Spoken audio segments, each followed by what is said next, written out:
Yo, what's up guys, it's Jacob Crush from PU10 Studios, and today we're going to talk about my new camera.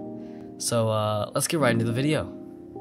Hello everybody, I am quite excited to show you the newest piece of film gear I have just purchased. It's a new camera, it's the Sony a7 III. In this video we're going to talk about the incredible capabilities of this camera and the pros and cons of this camera and my backup camera, the Canon Rebel T3i. So here are all the stats about the Canon Rebel T3i and the Sony a7 III. The Sony a7 III obviously has the upper hand with 4K at 24 and 30 frames per second, 1080p at 24, 30, 60, and 120 frames per second super slow motion,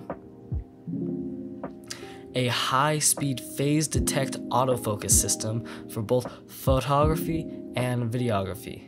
It uses a face detection system for videography, and when it comes to photos, it can do face detect or eye detect, which is really does come in handy. It has a 24.2 megapixel full frame sensor. It has a multiple bitrate options when it comes to recording and video, so you can choose between a lower bitrate, which saves up on storage, but also compresses the footage more, or you can choose a higher bitrate, which compresses the footage less but takes up a lot more on your SD card.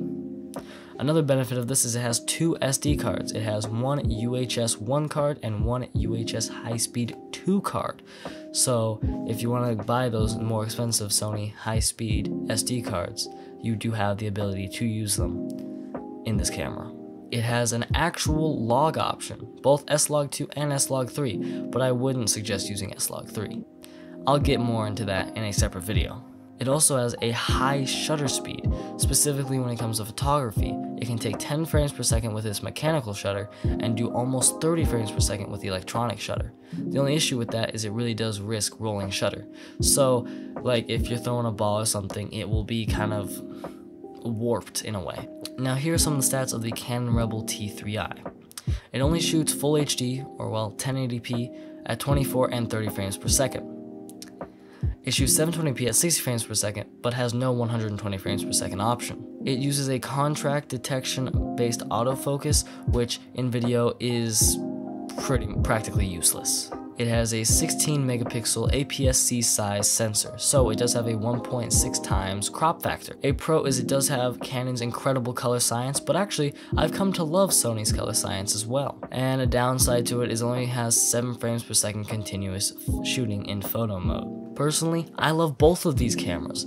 I personally believe that the Canon Rebel T3i is a perfect choice for a low-budget beginner filmmaker who wants to learn the ropes, and I still use it as a backup camera. It takes incredible photos, and I love using it. I do have to say the quality of the footage coming out of the Sony a7 III is absolutely incredible. In fact, I'm using it right now to shoot this video. And obviously the dynamic range of the Sony a7 III is quite superior to the Canon Rebel T3i. They both have about a 2 to 3 year age gap in between them. Obviously the Sony a7 III is newer and more of a prosumer camera compared to the cheap and consumer Rebel T3i. Like I said, if you're just starting out filmmaking or photography and you don't have a lot of money to spend, you can pick up a Canon Rebel T3i for $150 to $200 on eBay or on OfferUp. I bought mine for about $170 on OfferUp. Completely worth it. I absolutely love it. Came with a lens and a small tripod and a 64GB memory card, so it was kind of a win-win there. But the Canon Rebel T3i is still an incredibly capable camera, and I even filmed my horror short in what was it, Alone in the Darkness? Yes, I remember my own movie. I made that horror short all filmed on the Canon Rebel T3i. Now, if you have a little bit more money, maybe I would go for the T4i. It does have continuous face detect autofocus, but it is also not super fast and snappy like this. But they both come with really sharp, high-quality 1080p footage with a relatively high bitrate. But it's completely acceptable for YouTube work and beginner filmmaker. One of my all-time favorite filmmakers, Simon Cade of DSLR Guide, started out with a Canon Rebel T3i. Or in England would be known as the 600D.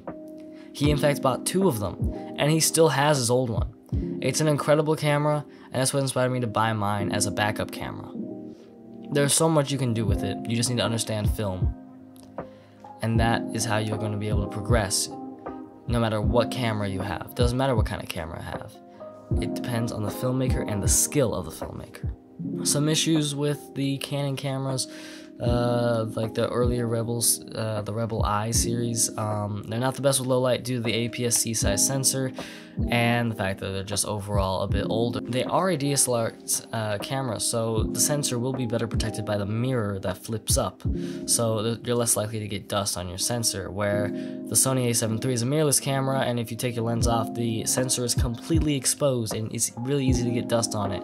I know, I got dust on it, and it can be a pain in the butt to clean, but you have to say Sony does have a quite an incredible cleaning feature due to the fact that this has built-in optical image stabilization. It's got a 4-axis gimbal attached straight to the sensor. So what it uses when cleaning the sensor is it shakes the sensor until all the dust falls right off. It's quite incredible. Like I said, there are many pros and many cons of both of these cameras. And if you're loyal to any brand, stick with that brand if you're truly loyal to these brands. But I've had Canon cameras, I've had Nikon cameras, and now I'm using Sony. I am all over the place. Now, am I a Canon fanboy? I am a Canon fanboy. I love Canon cameras. My first camera was a Canon camera. My second camera was a Canon camera. My third camera was a Canon camera. My fourth camera was a Canon camera. Then I got the Nikon D4, and then you know what? My sixth camera was a Canon camera. And now we're on my seventh camera. And it's Sony. And who knows? Maybe I'll upgrade and get like a Canon R5 or a Canon EOS R, which is the direct competitor to the Sony a7 III. I might get a second, I might need a 4K backup camera, and I might buy the Canon EOS R, or the Canon R3, or the R6 or something. Who knows? But these are all incredible cameras, and I will have a video doing a direct comparison in both image quality for photos and in video, different slow-mo options, a very in-depth video about the image of the Sony a7 III and the Canon Rebel T3i. Thank you all for watching. I really hope you enjoyed this video. If you did, please like and subscribe. Click that notification bell to be notified of all of my new content, and I'll see you all in the next video.